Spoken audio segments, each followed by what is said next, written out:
안녕하세요. 전산세무 2급 제66회 기출문제 이론편 보겠습니다. 문제 1번. 다음 중 재무상태표 작성에 대한 설명으로 가장 잘못된 것은 1번. 자산과 부채는 유동성이 큰 항목부터 배열하는 것을 원칙으로 한다. 유동성 배열법에 대한 설명이죠. 맞다. 2번. 자산과 부채는 원칙적으로 상계하여 표시한다. 이게 틀렸죠. 상계하면 안 되고 총액주의로 표시하는 것이 원칙이다. 그래서 정답은 2번이고요. 3번, 4번 읽어나 볼까요? 3번. 매출채권에 대한 대손충당금은 해당 자산이나 부채에서 직접 가감하여 표시할 수 있다. 맞고 4번. 자산과 부채는 1년을 기준으로 유동 항목과 비유동 항목을 구분한다. 이것도 맞습니다. 문제 2번. 다음 중 일반 기업회계 기준에 따라 현금 및 현금성 자산으로 분류되지 않는 것은 현금 및 현금성 자산, 통화 대용 증권, 요구불 예금, 현금성 자산 이런 것들이 현금 및 현금성 자산으로 분류되더라. 1번. 사용 제한 기간이 1년 이내인 보통예금. 보통예금이라 하더라도 사용이 제한되어 있다면 요거는 현금 및 현금성 자산으로 분류 못한다고 했죠. 그래서 만기에 따라서 단기금융상품, 장기금융상품으로 분류하되 주석으로 그 제한 내용을 적어주자. 이렇게 정리했었다. 그래서 정답은 1번이 되겠네. 1번 같은 경우는 현금 및 현금성 자산으로 분류할 수가 없다. 2번, 3번, 4번 읽어볼까요? 2번, 환매 최고 3개월 이내 환매 조건 이런 것도 대표적인 현금성 자산으로 우리 일반 기업회계 기준에 열거가 되어 있더라. 3번, 취득 당시 상환일까지 기간이 3개월 이내인 상환우선조 이런 것들도 사례로 이렇게 명시가 되어 있죠. 4번, 취득 당시 만기가 3개월 이내에 도래하는 채권 이런 것들도 마찬가지 명시가 되어 있다. 그래서 현금성 자산의 정의가 뭡니까? 취득 당시에 만기가 3개월 이내에 도래하는 채권 또는 금융상품을 말한다 이거지. 이렇게 정리해보자. 자, 그래서 정답은 1번이었고요. 그 다음에 3번 봅시다. 다음 중 감가상각 대상 자산이 아닌 것은 1번, 일시적으로 사용 중지 상태인 기계장치. 일시적으로 사용 안 한다 하더라도 감가상각을 멈추지는 않는답니다. 계속 감가상각을 인식한다. 이런 거 우리 배운 적 없죠? 넘어가시면 되는 거지 뭐. 유형자산에서 감가상각 안 하는 거 두 가지였죠. 토지하고 건설 중인 자산. 그거를 찾으면 됩니다. 2번, 금융리스로 이용 중인 차량 운반구. 금융리스라는 거 우리 배운 적 없잖아. 넘어가면 되는 거지 뭐. 3번, 할부로 구입해서 사용 중인 비품, 비품을 할부로 샀든 안 할부로 샀든 어쨌든 감가상각해야 되겠죠. 4번, 사옥으로 이용하기 위해서 건설 중인 건물, 이게 건설 중인 자산이자. 그래서 정답은 4번이 되겠네. 됐죠? 이렇게 풀면 되겠다. 문제 4번 봅시다. 다음은 자본에 관한 설명이다. 잘못된 것은 1번. 주식을 이익으로 소각하는 경우에는 소각하는 주식의 취득원가에 해당하는 이익잉여금을 감소시킨다. 주식을 이익으로 소각한답니다. 이런 거 배운 적 있습니까? 배운 적 없죠? 넘어가시면 되겠다. 2번. 기업이 주주에게 순자산을 반환하지 않고 주식의 액면금액을 감소시키거나 주식수를 감소시키는 경우에는 감소되는 액면금액 또는 감소되는 주식수에 해당하는 액면금액을 감자차손으로 하여 자본조정으로 회계 처리한답니다. 이런 규정들 우리가 배운 적 없죠? 넘어갑시다. 일단 3번. 기업이 이미 발행한 주식을 유상으로 재취득하여 소각하는 경우에 주식의 취득 원가가 액면금액보다 작다면 그 차익을 감자차익으로 하여 자본잉여금으로 회계 처리한답니다. 기업이 이미 발행한 주식을 유상으로 재취득한답니다. 이게 뭡니까? 자기 주식이지 뭐. 자기 주식 취득하면 둘 중에 하나입니다. 외부로 다시 되팔거나 또는 그 자기 주식을 불태워서 없애버리거나 둘 중에 하나다 이겁니다. 요 지문은 뭐라고? 그 자기 주식을 불태워서 없애는 거래래. 자, 그러면 요 문장을 해석하려면 붕괴해 보면 되는 거죠. 자, 자기 주식을 100만 원 주고 샀다라고 가정합시다. 그러면 차변에 자기 주식 100만 원, 그리고 대변에 현금 100만 원 이렇게 회계처리했겠죠. 요 자기 주식을 이제 불태워서 없앤다. 그러면 차변에 있는 거를 대변에 적어서 없애고요. 자기 주식 100만 원. 그리고 차변에는 자본금이라는 자본의 감소를 차변에 기록하면 될 것이고, 차이 나는 부분에 대해서는 감자차손익으로 인식하면 되겠다. 항상 비교 대상은 감자할 때는 자본금, 즉 주식의 액면금액과 비교하자라고 했습니다. 그래서 주식의 취득원가 100만 원이 액면금액보다 작다면, 그러면 자본금 차변에 기록되는 것을 100만 원보다 많은 120만 원으로 예를 들어 볼까요? 요럴 경우에는 어떻게 회계 처리됩니까? 차변은 120만 원, 대변은 현재 100만 원이니까 대변이 뭔가 부족하죠? 대변이 부족한 만큼 뭘로 기록한다고요? 감자 차익으로 기록하면 되겠다. 그 금액은 20만 원 되겠지. 됐습니까? 그리고 감자 차익은 뭘로 분류합니까? 자본잉여금으로 분류하면 되겠다. 읽어볼까요? 자, 그 차익을 감자 차익으로 하여 자본잉여금으로 회계 처리한답니다. 요게 맞는 지문이지 뭐. 그죠? 3번 지문 맞다. 4번 지문 봅시다. 이익잉여금 처분으로 상각되지 않은 감자차손은 향후 발생하는 감자차익과 우선적으로 상계한다. 상법 규정을 보면요, 감자차손 같은 게 있으면 야금야금 상각해야 된답니다. 자, 그런 거 우리가 배운 적 없죠? 자, 앞에 부분은 우리가 배운 적 없으니까 그냥 넘어가시면 되겠다 이겁니다. 우리가 문제 풀 때 우리가 배우지 않은 생소한 지문 내용 얼마든지 등장할 수 있다고 했습니다. 그렇지만 우리가 답 찾는데 그런 것들이 그 중요한 요소가 될 수는 없다라고 했었죠. 그래서 모르는 부분은 넘어가고 아는 부분부터 읽으면 되겠지. 감자 차손이 있으면 향후에 감자 차익이 생기는 회계처리가 있으면 우선적으로 상계해서 없앤다 이겁니다. 요거는 맞죠? 감자 차익과 감자 차손, 자기주식 처분 이익과 자기주식 처분 손실, 그리고 주식 발행 초과금과 주식 할인 발행 자금, 이런 것들은 서로 반대 포지션이기 때문에 회계 처리할 때 반대 포지션에 있으면 먼저 없애고 부족한 부분만 해당되는 계정 과목으로 처리한다라고 배웠습니다. 그죠? 그런 내용을 설명하는 지문으로서 요거는 맞는 지문이다. 됐습니까? 그래서 3번, 4번은 맞는 지문이니까 1번, 2번 중에서 답을 고르면 되겠다. 지금 틀린 거 찾는 거죠? 그러면 1번, 2번에서 답 찾으면 되는 것이고, 공식적 발표를 보면요, 2번만 올리 정답으로 발표됐지만 사실은 1번도 틀린 지문이거든요. 일반 기업회계 기준에 여전히 남아있지만 상법 개정에 따라서 이런 것이 인정이 안 됩니다. 그래서 1번 또는 2번 적어도 전부 다 정답으로 인정되었을 것이다. 특히 1번, 나는 요 문제에 대해서 1번으로 체크를 해가지고 그것 때문에 결정적으로 이번 회차에 시험 떨어졌다. 그런 분은 아마 없을 것으로 예상이 됩니다. 세무사에서 그렇게 처리했을 것이다. 혹시라도 내가 그런 케이스다. 그러면 한번 세무사에 가가지고 제채점 문의를 해보시면 확인하실 수 있을 것입니다. 됐죠? 자, 그리고 그 제채점 신청할 때 조문 같은 게 있으면 조금 더 좋겠죠? 제가 조문 알려드릴게요. 이런 회계 처리가 인정이 안 된 이유는 상법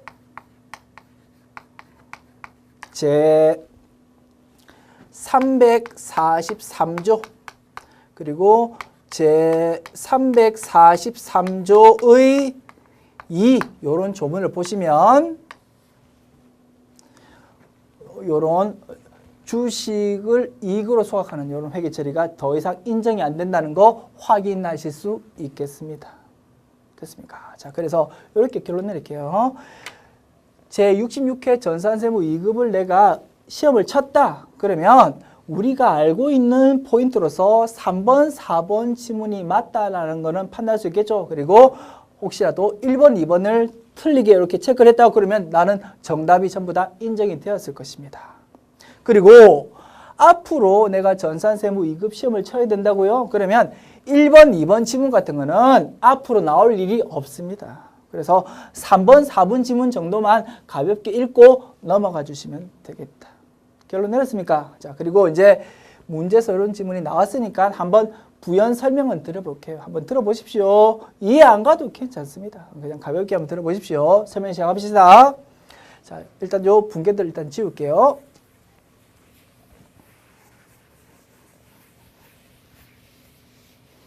자, 주식을 이익으로 소각한다는 말은요, 이거랍니다. 회사에서 이익을 엄청 많이 지금 쌓아놓고 있는 상태랍니다. 자, 그런 이익을 없애면서, 이익이 쌓이면 어디로 쌓입니까? 이익잉여금 중에서 미처분 이익잉여금이라는 계정과목으로 쌓이겠죠? 자, 그런 계정과목을 없애면서 주식을 소각하니까 자본금이 감소한다 이겁니다.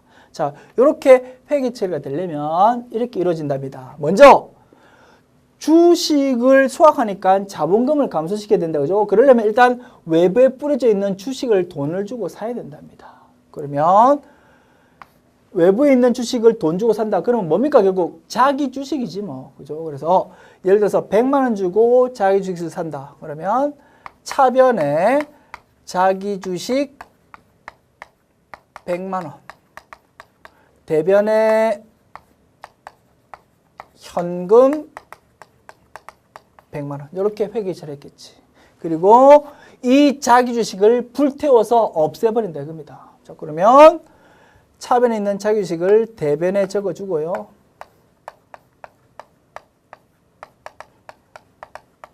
자, 차변에다가 뭔가 적어주는데 차변에 뭘 적어준다고요? 미처분 이익잉여금을 적어준답니다.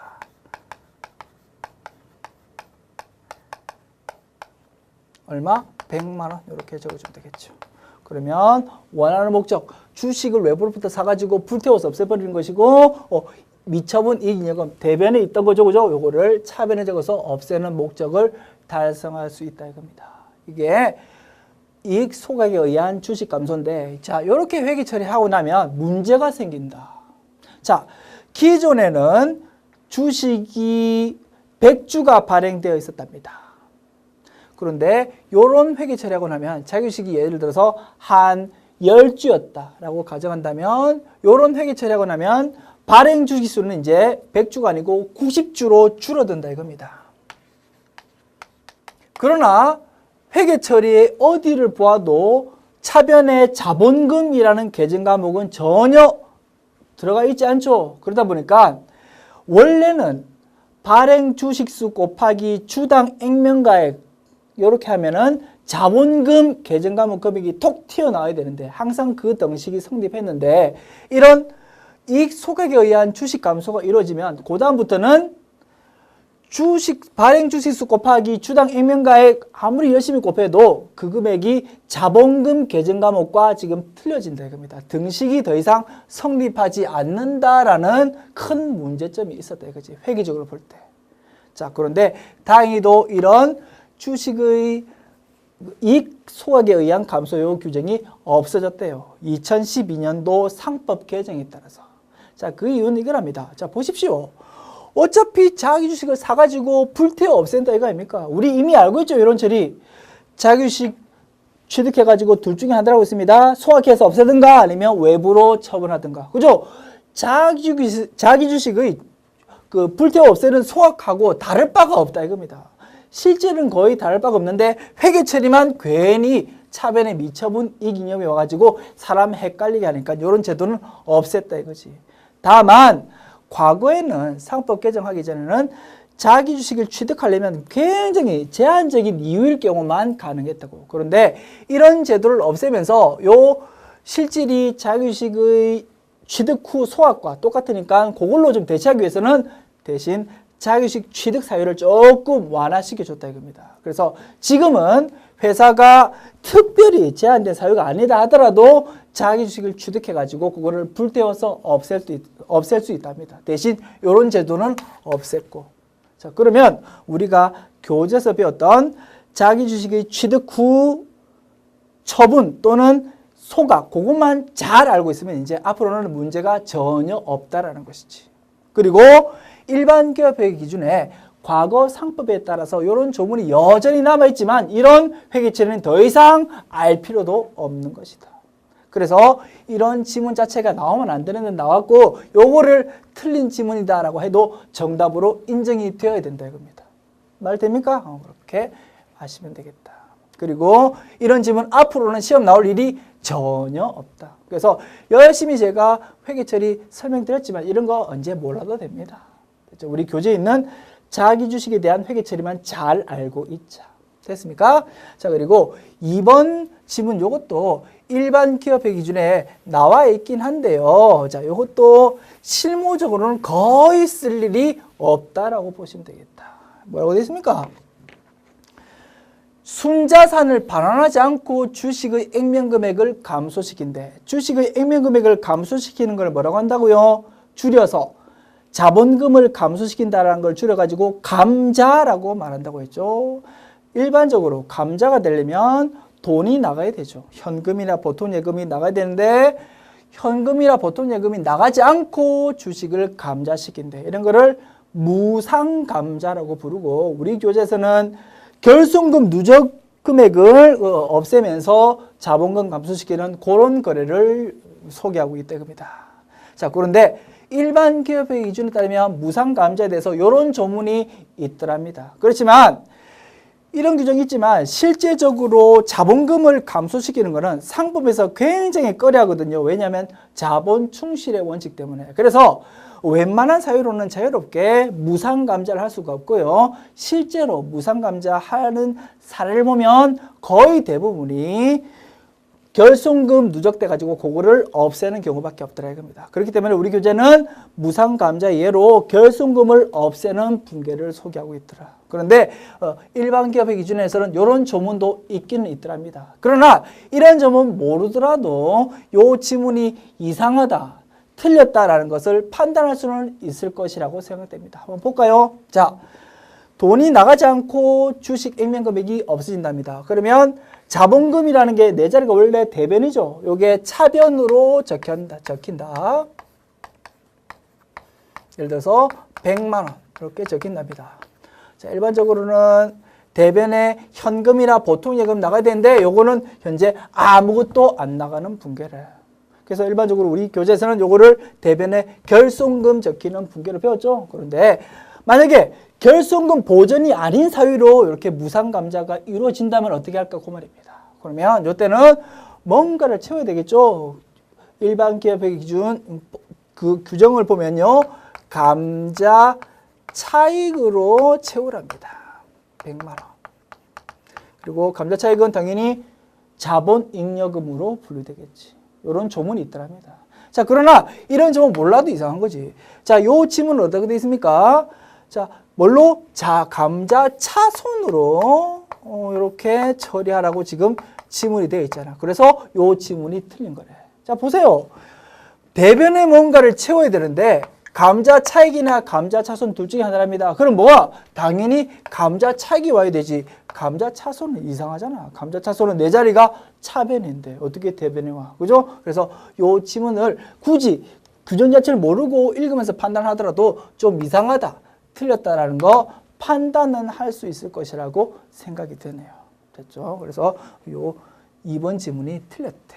요 감자 차손이 아니고 감자 차익으로 되고 요것도 자본 조정이 아니고 자본 잉여금으로 되어야지만 그 일반 기업의 기준에 있는 규정하고 맞는 것이래. 그러나 이런 점은 알 필요 없다. 앞으로 나오기가 힘들다. 왜? 실무적으로 상법상 제한 때문에 이런 규정이 전혀 쓸 일이 없으니까. 그래서 우리 교재에 있는 결손금 보전에 따른 무상감자 있죠. 그 정도만 알고 있으면 충분하다 이겁니다.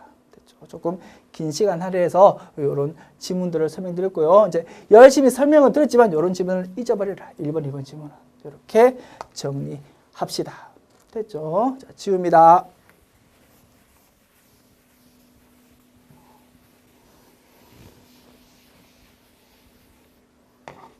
자, 그래서 공식적 답은 2번이었다. 자, 문제 5번 봅시다. 다음 중 손익계산서상 당기 순이익에 영향을 미치는 항목이 아닌 것은 1번 인건비, 2번 건물 감가상각비, 3번 기계장치 처분손실, 4번 자기주식 처분손실. 정답은 4번이죠. 자기주식 처분손실은 자본 항목이죠. 그 중에서 자본 조정으로 분류되더라.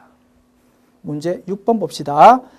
다음 중 제조 간접비에 대한 설명으로 맞는 것은 1번 변동비만 포함된다. 틀렸고요. 2번 모든 농업비를 포함한다. 아니죠. 간접 농업비만 포함하겠지. 3번 가공비를 구성한다. 가공비는 직접 농업비 플러스 제조 간접비를 말하는 것이죠. 그러면 당연히 제조 간접비는 가공비를 구성하는 거 맞죠. 그래서 정답은 3번이 되겠다. 4번 고정비만 포함된다. 이것도 아니죠. 그래서 제조 간접비는 그 원가 행태에 따라서 고정 제조 간접비도 있을 것이고 변동 제조 간접비도 있겠다 이거지. 됐습니다. 문제 7번 봅시다. 3월의 원가 자료가 다음과 같을 때 잘못된 것을 고르시오. 원재료, 제공품, 제품 이런 자료들이 나와 있네요. 원가의 흐름 문제다. 이런 것들은 총계정 원장을 그려서 해결하면 되겠죠. 원재료, 제공품, 제품에 대해서 총계정 원장을 그려보자. 셋 다 자산이니까 내 자리 왼쪽이죠. 기초금액은 왼쪽에 적힌다. 원재료 기초재고 3만 원이고요. 기말재고 5만 원. 제공품 기초재고 2만 원, 기말재고 3만 원. 제품은 기초재고 4만 원, 기말재고 3만 원. 이렇게 돼 있네. 그리고 3월에 구입한 원재료 매입액은 8만 원. 그리고 직접 농업비는 6만 원, 제조 간접비는 8만 원이랍니다.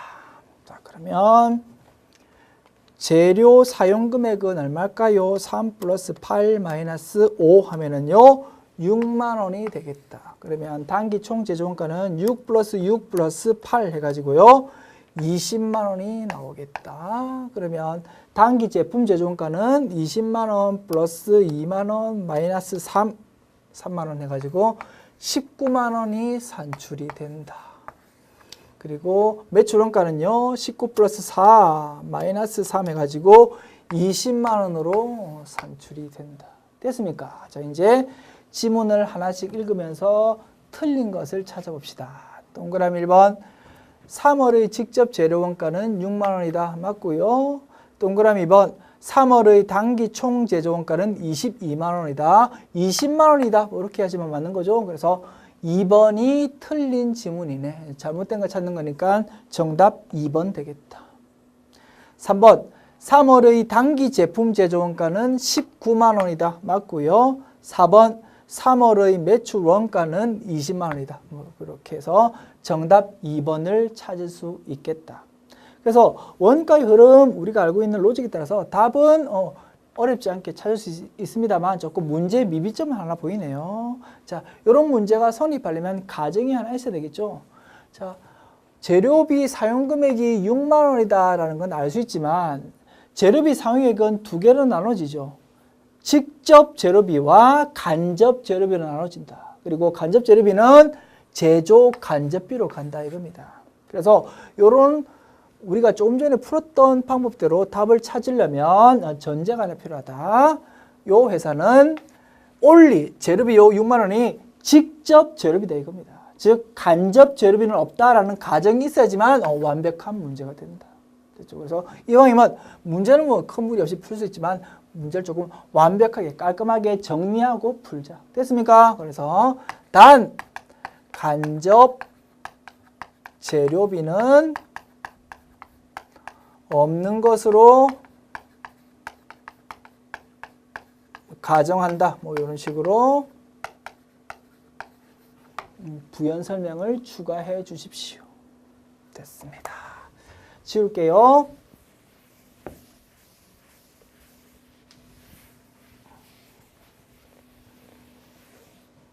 문제 8번 봅시다. 다음 중 보조 부문 원가를 제조 부문에 배부하는 기준으로 가장 적절한 것은 1번 구매 부의 원가다. 그러면 주문 수량 또는 주문 횟수 이런 기준으로 각 부문으로 뿌리면 되겠죠. 그런데 근무 시간이라고 되어 있으니까 틀렸다. 이런 기준은 외우는 게 아니죠. 그때 어떤 기준이 인과관계가 가장 높을까라고 판단을 해가지고 이렇게 푸는 문제다. 2번 수선 유지부다. 그러면 그 수선했던 시간 기준으로 각 부문으로 뿌리면 되겠죠. 매출액이라고 돼 있으니까 틀렸다. 동그라미 3번 전력부에서 생긴 원가라면 각 부문의 전력 사용량 기준으로 짝짝 뿌리면 되겠죠. 전력 사용량으로 돼 있으니까 3번이 정답이 되겠네.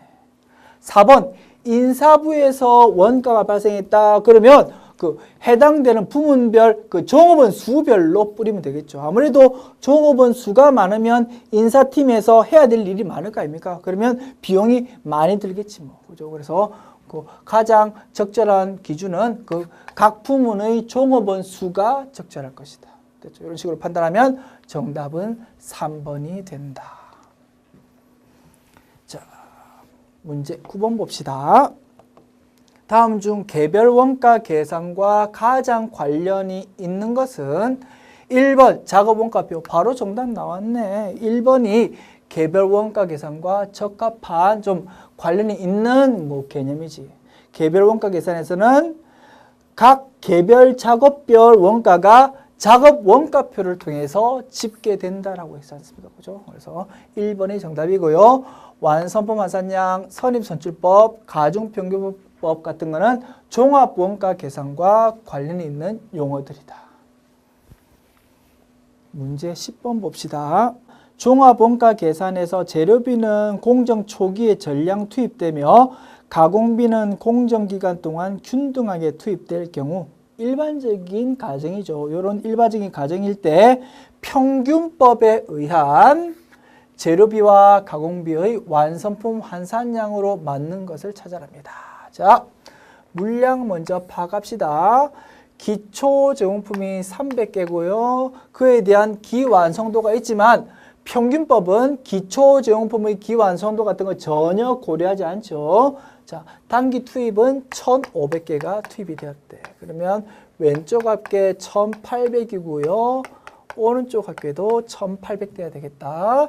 자, 그러면 기말 제공품이 600개고 단기 완성된 게 1,200개로 이렇게 분석이 되는데 기말 제공품은 완성도가 40%랍니다.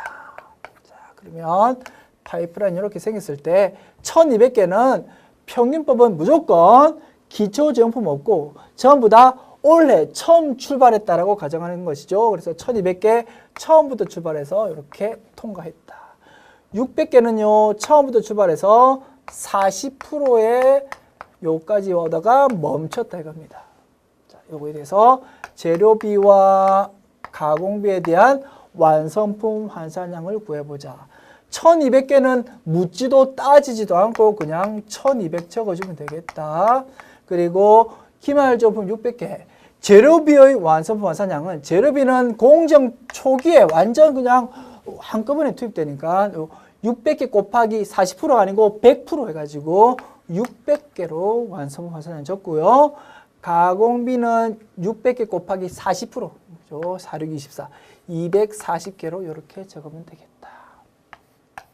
그러면 재료비는 1,800개 그리고 가공비는 1,440개가 완성품 환산량이 되네. 찾아볼까요?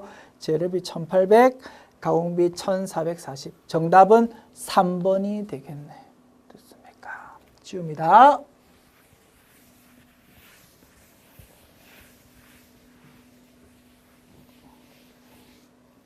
문제 11번 봅시다.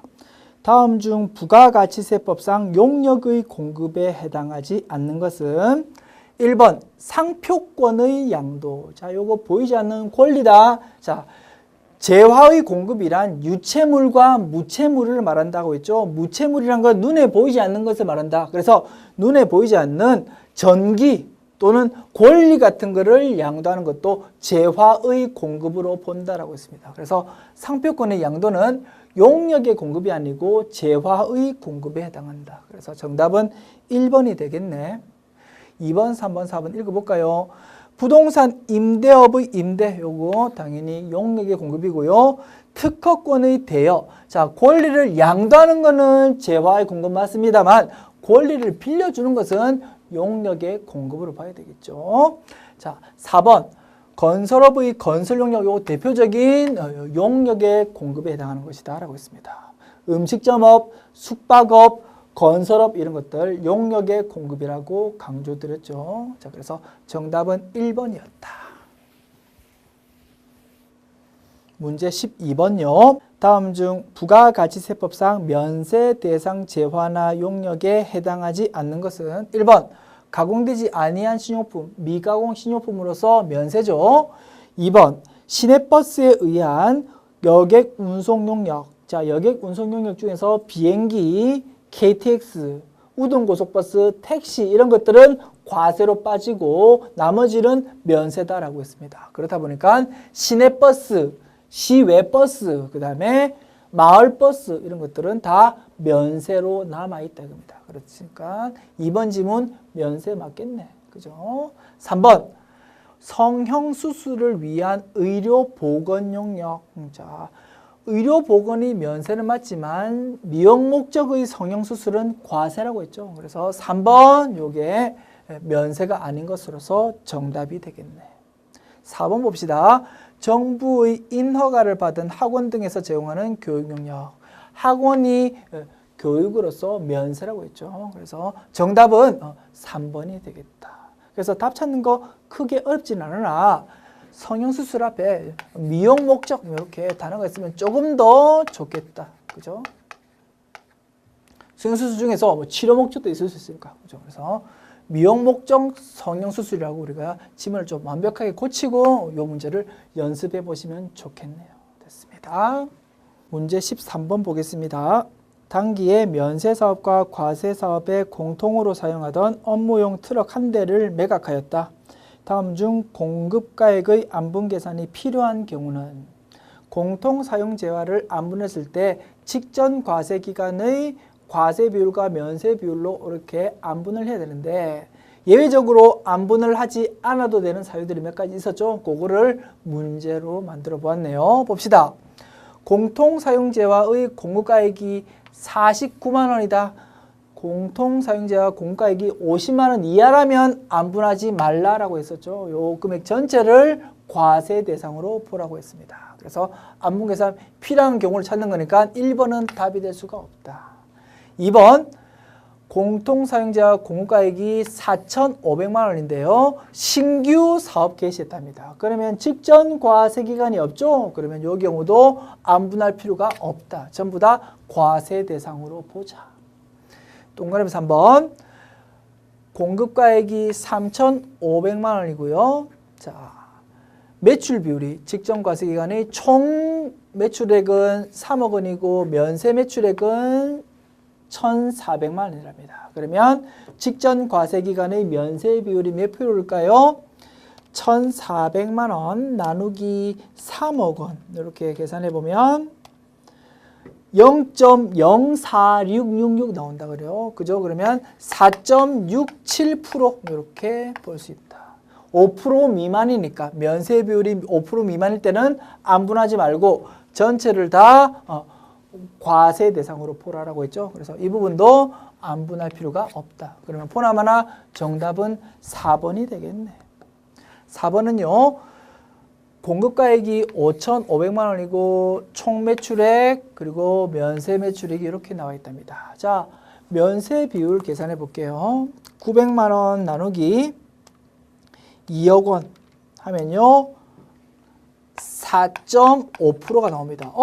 요것도 5% 미만이네. 그럼 요것도 안분하지 않아도 됩니까? 그러나 5% 미만일 때 안분하지 말라라고 규정되어 있지만 단서가 있었죠.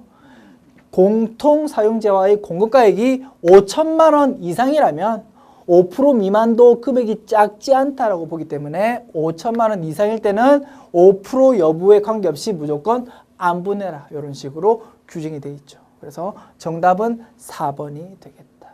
문제 14번 볼까요? 다음 중 소득세의 특징으로 옳지 않은 것은 1번 소득세는 납세자와 담세자가 동일한 직접세에 해당한다. 맞겠죠?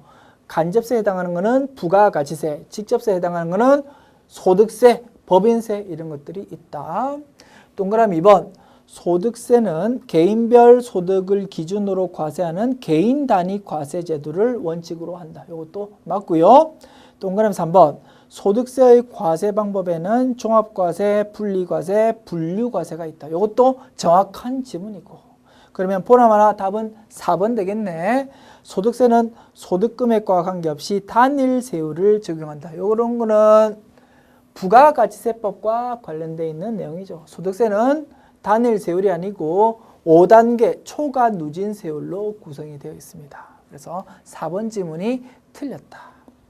문제 15번 보겠습니다. 다음 중 소득세법상 종합과세 대상이 아닌 소득은 1번 국유에서 받은 이자소득 원천징수 대상이 아님 요게 1,200만 원 있는 경우 이거 무조건 종합과세죠. 지금 찾는 거는 종합과세 대상이 아닌 거를 찾는 겁니다. 2번 봅시다. 로또에 당첨되어 받은 3억 원의 복권 당첨금 이런 거 기타 소득으로서 그죠? 무조건 분리과세 대상이죠. 그래서 2번이 정답이 되겠네.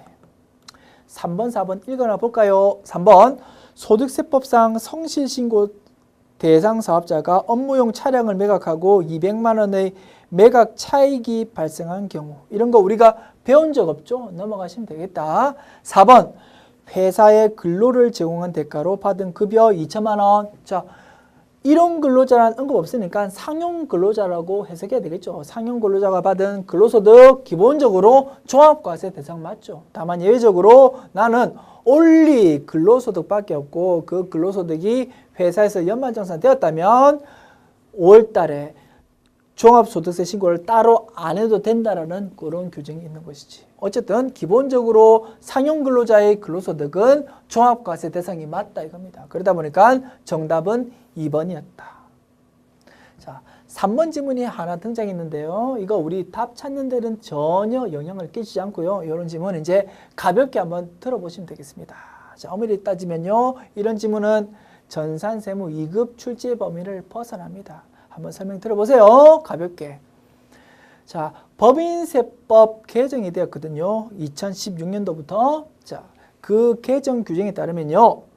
법인이 가지고 있는 업무용 승용차, 거기서 말하는 업무용 승용차는 우리가 부가가치세법에서 정의했던 비영업용 소형 승용차 있죠. 그거하고 범위가 똑같습니다. 8인승 이하, 1000cc 초과, 그리고 우리 회사가 택시 또는 자동차 만드는 회사가 아닌 경우 그런 거를 말합니다. 자, 회사 명의의 승용차가 있을 때 1년에 1,000만 원까지만 비용으로 인정이 가능하다라는 규정이 법인세법에서 생겼답니다. 그리고 거기서 말하는 1,000만 원은요. 감가상각비도 포함되고 유형자산 처분 손실도 포함이 된답니다. 자, 그리고 세부적으로 보면 감가상각비 한도는 800만 원, 그리고 유형자산 처분 손실도 800만 원, 이렇게 세부적 한도도 다시 있답니다. 어쨌든 업무용 승용차에 대해서 1년 동안 비용으로 인식할 수 있는 한도가 딱 생겨버렸는데요. 법인만. 자, 그런데 개인은 아예 이런 걸 터치 안 하고 법인만 터치하려고 하다 보니까 형평성에 문제가 있다는 거지. 그러다 보니까 2016년도 세법 적용할 때 이렇답니다. 법인은 방금 말씀드린 대로 업무용 승용차에 대해서 비용 처만 한도 있고 개인은 전부 다 터치를 하는 게 아니고 개인 중에서 규모가 큰 사람들만 좀 터치를 한대요. 개인 사업자 중에서 사업 규모가 좀 큰 사람들을 이렇게 부른답니다. 성실신고 대상 사업자라고 부른대요. 그래서 개인 사업자 중에서 규모가 좀 큰 사람들은 2016년도부터는 업무용 승용차에 대해서 1,000만 원까지만 비용으로 인정을 받을 수 있답니다. 자, 그러면 보세요. 개인 사업자가 업무용 유형자산을 매각하는 것은 미열거 소득으로서 세금을 낼 필요가 없는 것이다 라고 배웠었죠. 자, 그런데 유형자산 중에서 업무용 승용차에 대해서 비용의 터치가 생기다 보니까 유형자산 매각에 따른 처분 이익 중에서 만약에 그 유형자산이 업무용 승용차라면 그것 또한 과세 대상으로 넣어라 라고 규정이 적용이 되어버린답니다. 왜? 법인하고 형평성을 맞추기 위해서. 됐습니까? 그래서 이렇게 해석할 수 있습니다. 2016년도부터는 개인사업자 중에서 규모가 큰 사람들은 업무용 승용차를 매각하고 200만 원의 매각 차익이 발생하면 요거는 과세 대상으로서 요 부분만큼 세금을 내어야 될 수밖에 없더라. 사업소득 계산할 때 포함을 시켜야 된다 이겁니다. 이렇게 해석이 된대요. 그런데 아쉬운 점은 요 지문이 나왔을 때 단어를 조금 정확하게 해줬으면 조금 더 좋을 뻔했지. 차량이라고 하면 안 되죠. 차량 중에는 트럭도 있고 승용차도 있고 그렇잖아. 자, 트럭은 해당사항 없어. 업무용 승용차 이렇게 해야지만 조금 정확한 지문이 될 것이다. 됐습니까? 그래서 이런 지문도 있다더랍니다. 구경만 한번 하고 넘어가시죠. 됐죠? 자, 지금까지 조금 긴 시간 동안 제66회 전산세무 2급 이론편을 풀어보았네요. 그래서 보시면 아시겠지만 조금 생소한 지문 한두 개도 등장합니다. 그렇지만 우리가 포인트만 잘 주고 있다면 답 찾는 데는 큰 문제가 없다는 거 확인할 수 있겠네요. 수고하셨습니다.